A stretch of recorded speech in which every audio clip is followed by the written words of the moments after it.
Oh, hi. We're back for another Mad Scientist Shop Tech Talk episode.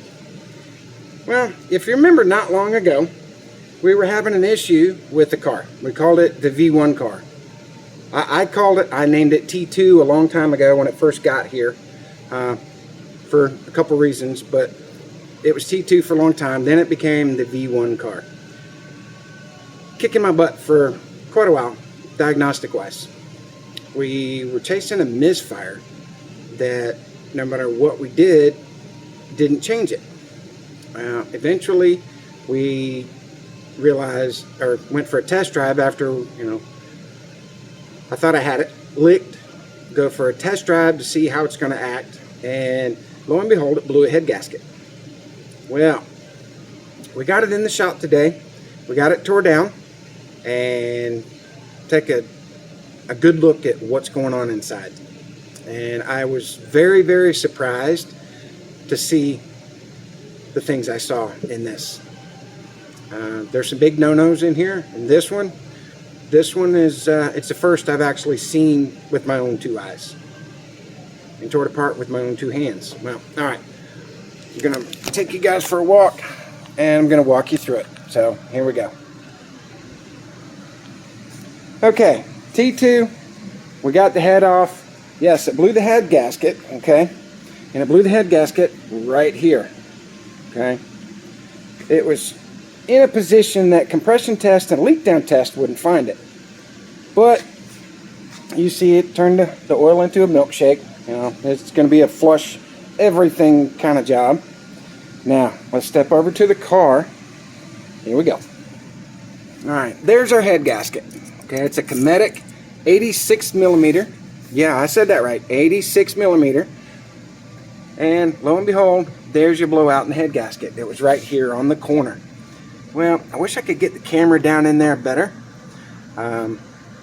Stick a flashlight down in there, and lo and behold, the threads look like they've been through hell and back. And there's a bunch of JB weld.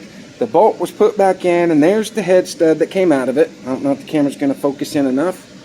That is still glued to the end of it, and you can still see the JB weld on the sides of the bolt. Okay, I dug out some of the pieces that were down in the bottom of it with a pick, mechanic's pick. And up in the cylinder head, the port itself, there is, let's see if I can turn the flashlight on, there we go. Up in the port itself, it's all packed in and boogered up. So that's going to be a lot of cleanup in there. From this angle you can see a little bit. Let's go back over to the block with the light now and see if we can get that sweet spot to see it. Oh, there we go. Nope. Okay, I guess it's not going to show its ugly head. So, blew the head gasket out. There's the back side of the head.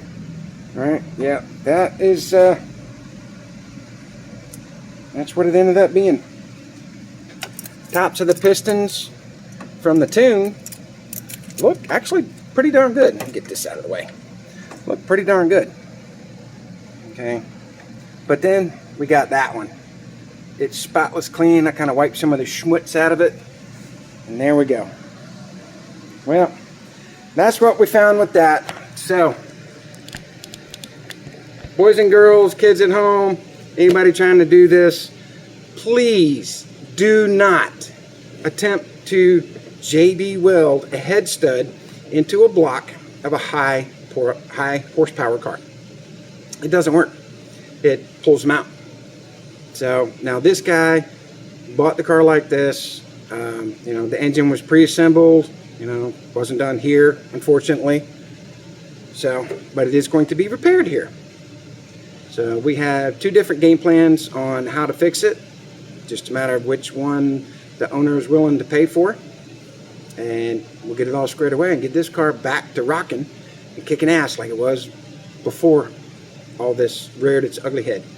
So that's it on today's episode of Mad Scientist Shop Tech Talk. So it's a nice crisp 74 degrees in here today. Had the AC running, doors closed all day. It's amazing. I feel great.